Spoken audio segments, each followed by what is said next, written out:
स्थापित होंगे भ्रष्टाचार विभाग के पुलिस अधीक्षक के पद के ऊपर।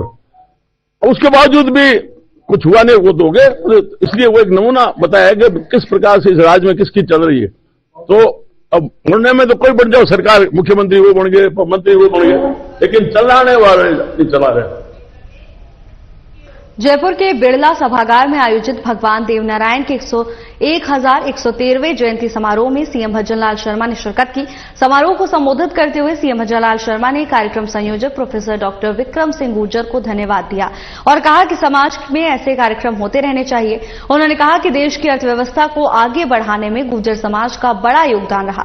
गुर्जर समाज के लोगों ने बाहरी लोगों के आक्रमण के समय उनका डटकर मुकाबला किया।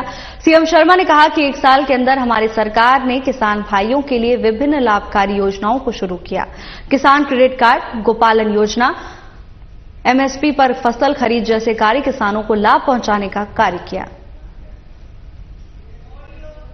भारत माता की जय, भारत माता की जय, भगवान देवनारायण जी की जय, गिरिराज धरण की जय, बंसी वाले की जय। आज के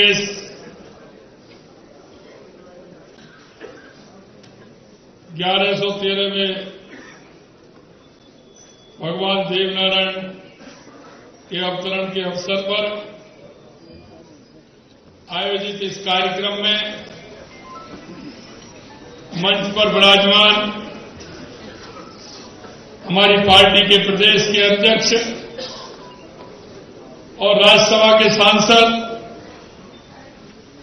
सम्माननीय मदन राठौड़ जी,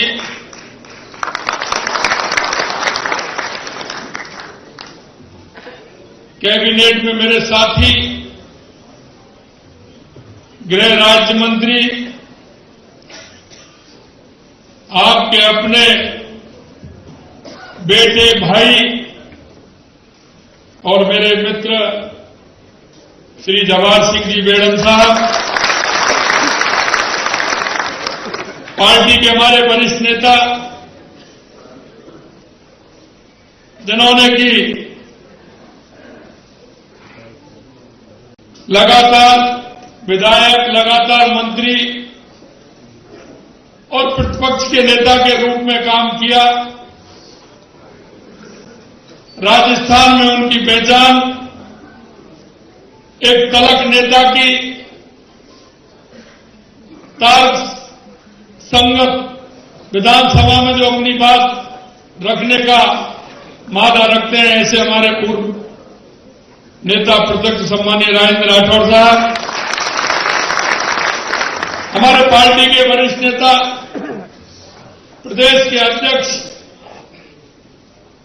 और जिनको अगर कोई भी टास्क देते हैं तो उसको पूरी करने की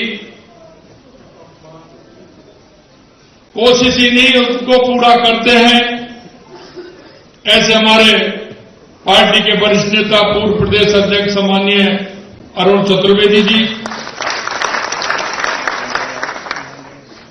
हमारे पार्टी के प्रदेश के महामंत्री रहे हमारे देवनारायण बोर्ड के अध्यक्ष भाई ओम प्रकाश बढ़ाना जी, हमारी जयपुर की मेयर जिनका लगातार आप काम देखते हैं, श्रीमती सौम्या गुर्जर जी,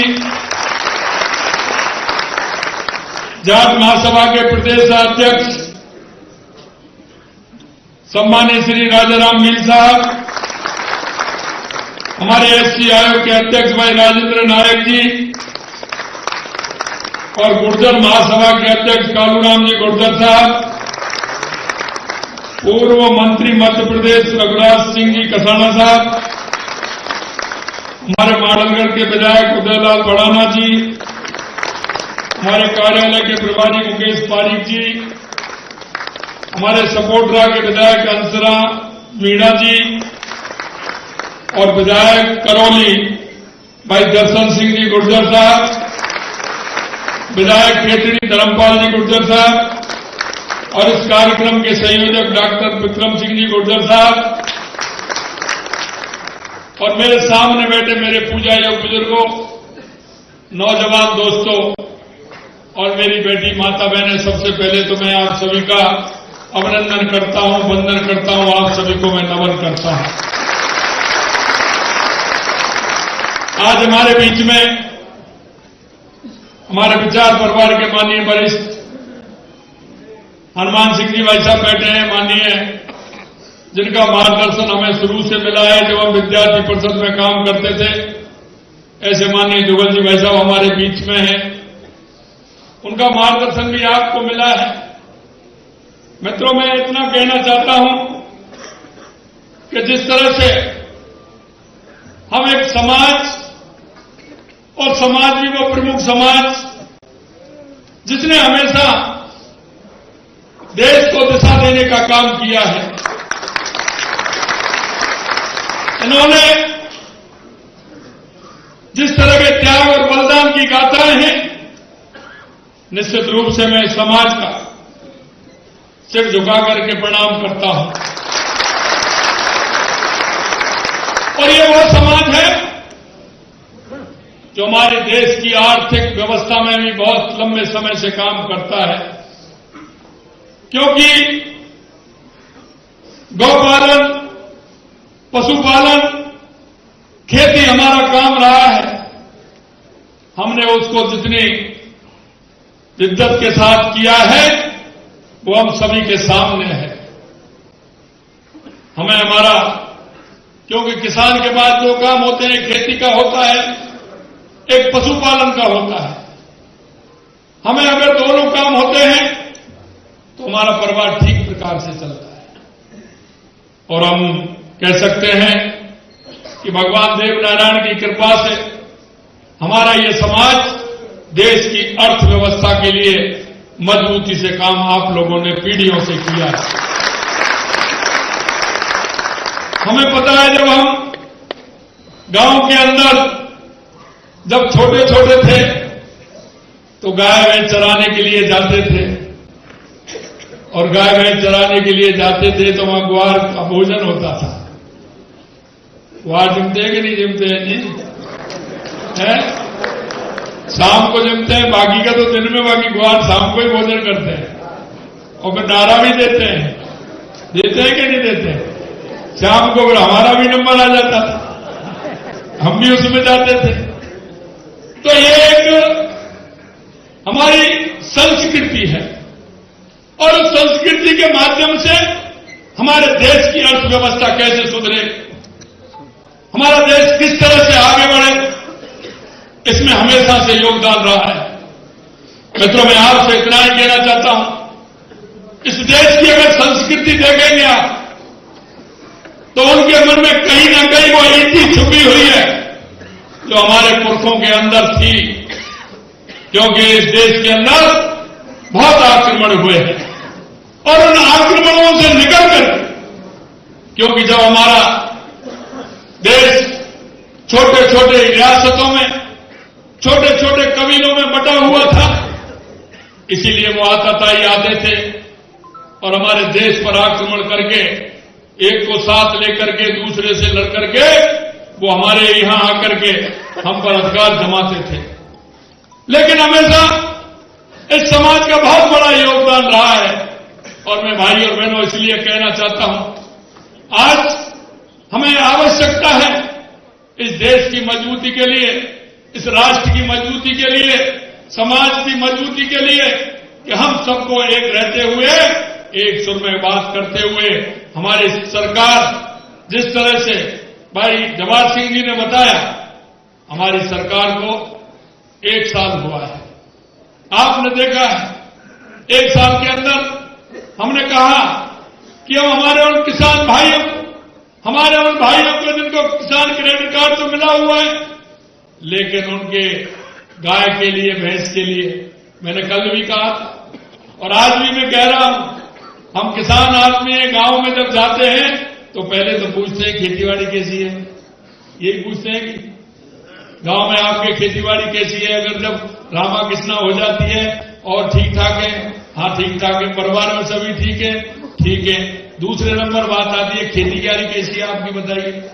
यार खेती आनंद आ रहा है, बढ़िया खेती है, सरसों में फूल लहरा रहा है, कोई दिक्कत नहीं है। यही कहते फिर कहते हैं दूध हो रहा है कि नहीं हो रहा है, यही पूछते हैं कि नहीं पूछते, यही पूछते हैं ना, तो बताइए साहब। और अगर समझी आता है तो उससे तो अच्छी तरह से पूछते हैं, आता है ना, गाय भैंस दूध दे रही है कि नहीं दे रही है, पूछते कि नहीं पूछते। हमने कहा हमारे किसान का दर्द है, हमने हमारे पहले ही बजट में हमने इसके लिए कहा कि हमारे उन किसान भाइयों को जिसके यहाँ दूध नहीं होता है उसको 1 लाख रुपए का गौपालक कार्ड देंगे, जिससे उसके घर में दूध भी होगा, हमारे आने वाली पीढ़ी दुरुस्त भी होगी। मेरे भाइयों बहनों में एक निवेदन करना चाहता हूं, 2014 के बाद हमारे देश के यशस्वी प्रधानमंत्री नरेंद्र मोदी जी ने देश में जो परिवर्तन का काम किया है वो आपके सामने है। देश के अंदर 2014 से पहले भी आपने इस देश में सरकार देखी होंगी, प्रदेश के अंदर भी सरकारें होंगी, लेकिन जितनी योजना गरीब कल्याण की योजनाएं हो, चाहे किसान की योजनाएं हो, चाहे विकास की योजनाएं हो, चाहे आतंकवाद और नक्सलवाद का खात्मा हो या दुनिया में बढ़ता हुआ भारत का गौरव हो, अगर देखना है तो 2014 के बाद देश के यशस्वी प्रधानमंत्री नरेंद्र मोदी जी ने किया। मैं इसलिए कहना चाहता हूं कि लोग आते हैं, जब उनका समय आता है तो कई तरह की अफवाहें फैलाते हैं, सामाजिक वातावरण बनाते हैं, कई लोग जातियों में बांटने का काम करते हैं। कांग्रेस के लोगों ने तो जातियों में बांटने का काम किया, धर्म में बांटने का काम किया, तुष्टीकरण के आधार पर काम किया। लेकिन मेरे भाई और बहनों, मैं एक बात कहना चाहता हूं, हम इस प्रदेश के नागरिक हैं, हम इस देश के नागरिक हैं, हमें सोचना होगा कि हमारा भला कौन कर सकता है और इस देश को दिशा कौन दे सकता है। आपने देखा हमारे बीच में हमारे कितने महापुरुष हैं, कितने महात्मा हैं, जिनकी एक एक पीढ़ी नहीं, 2-2, 3-3 पीढ़ियां खप गई और आज आपके सामने हमारे भाई साहब बैठे हैं। आपने देखा होगा, क्योंकि साधु जब होता है तो वो भजन अपने आप के लिए करता है कि मैं पार हो जाऊं, लेकिन ये जो हमारे साधु हैं, जो हमारे स्वयंसेवक के रूप में और हमारे एक प्रचारक के रूप में काम करते हैं, ये मेरे भाई और बहनों, ये राष्ट्र के हित में काम करते हैं, देश के हित में काम करते हैं। ये कितने लोगों अपने जीवन दे करके इस समाज में, इस देश के अंदर देशवासियों को जगा करके इस भारत माता को आगे देखना चाहते हैं। क्योंकि स्वामी विवेकानंद जी ने कहा था, 1893 में कहा था कि 21वीं सदी भारत की होगी। मेरे भाई और बहनों, ये देख रहे हैं कि 21वीं सदी भारत की होगी, उस नरेंद्र ने कहा था और ये नरेंद्र करके बता रहा है। ये परिवर्तन आपने देखा। मैं आपसे कल मैं केवरी में गया, भगवान जगदीश जी के मंदिर के दर्शन का लाभ मुझे हुआ।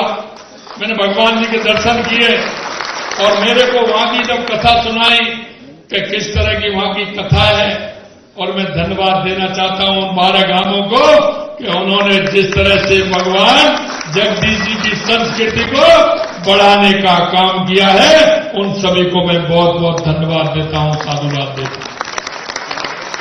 उन्होंने कहा कि हमारा यह मंदिर बनना चाहिए। हमारे देश के यशस्वी प्रधानमंत्री नरेंद्र मोदी जी कहते हैं विकास भी और विरासत भी। हमारी संस्कृति को बढ़ाना चाहिए, हमारी विरासत को भी बढ़ाना चाहिए। हमने कहा ये आपने तो कहा है, लेकिन निश्चित रूप से भगवान जगदीश जी का मंदिर पूर्ण रूप से बनेगा, भव्य बनेगा, ये हमने उनको कहा।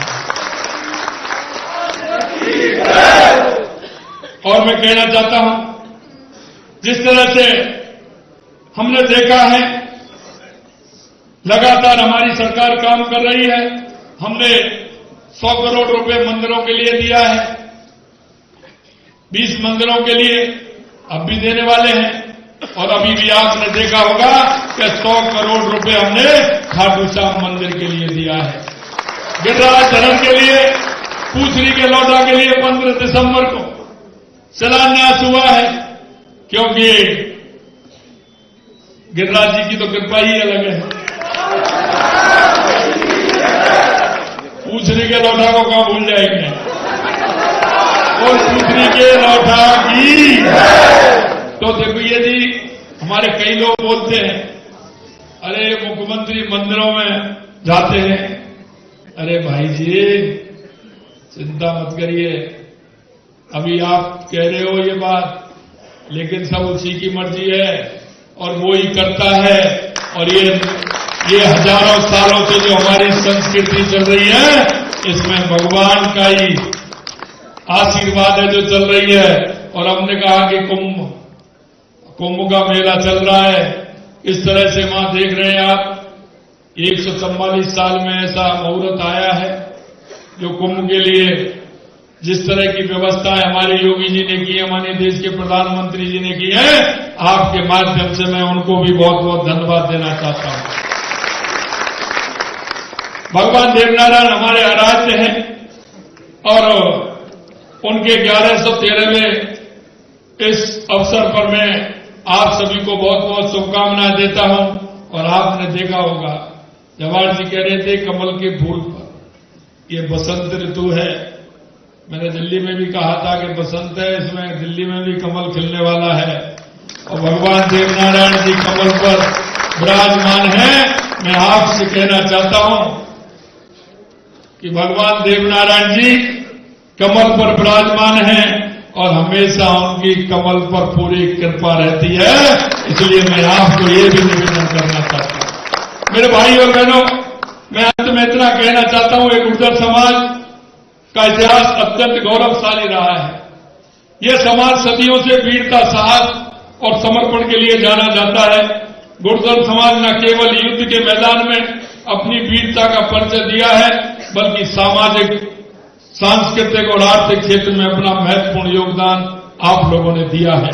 गुर्जर समाज के लोगों ने हमेशा से ही अपने परिश्रम और संघर्ष से समाज और देश को प्रगति में योगदान दिया है।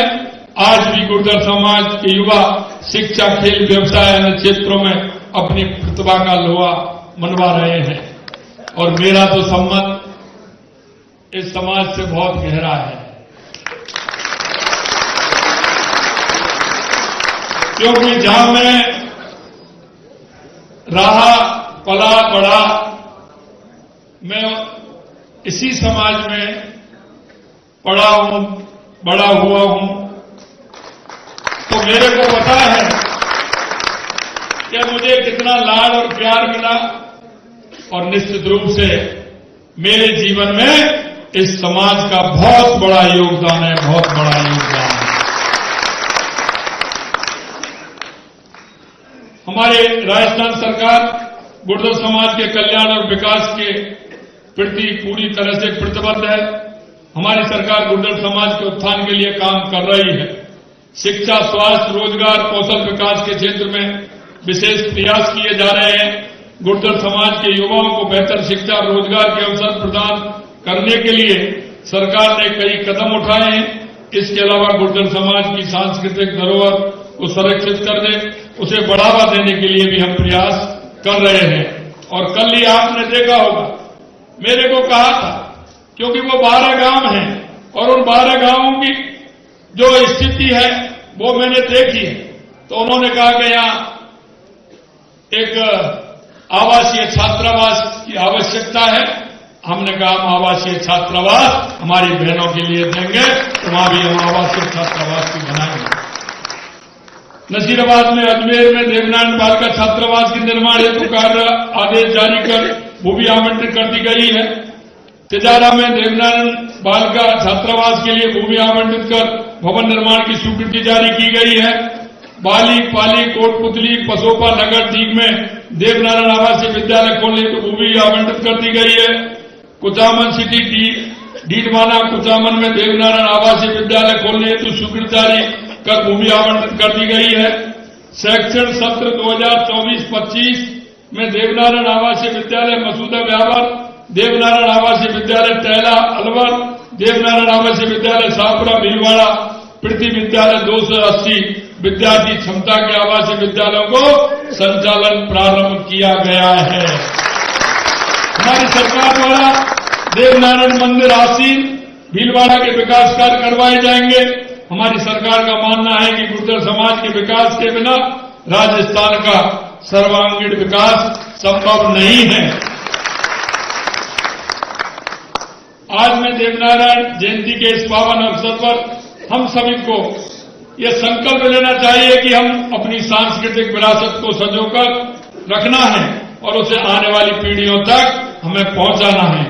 आज के इस पावन अवसर पर मैं एक बार फिर भगवान देवनारायण जी के चरणों में नमन करता हूं और उनसे प्रार्थना करता हूं कि वे हमारे प्रदेश और देश की रक्षा भी करेंगे और हमें संबल भी देंगे। हम सभी को मिलकर के प्रदेश के विकास और उत्थान के लिए काम करना चाहिए। राजस्थान गुर्जर महासभा के कल्याण के लिए हमेशा प्रतिबद्ध रहेगी। हम सभी के सहयोग से हम एक बेहतर कल का निर्माण कर सकेंगे। पुनः मैं गुर्जर महासभा को बहुत बहुत धन्यवाद देता हूं और एक धन्यवाद मैं इसके लिए भी देता हूं कि हमारे समाज में विभिन्न संगठन बने हुए थे, आज वो एक छत के नीचे सभी संगठनों को लेकर के आए। इसके लिए भी मैं समाज को धन्यवाद देना चाहता हूं। मेरे भाइयों और बहनों, बस मैं इतना निवेदन करना चाहता हूं कि हम हमारे हित की, हमारे हक की और हमारे स्वयं हमारी कल्पना क्या है, उस कल्पना के आधार पर हम चले।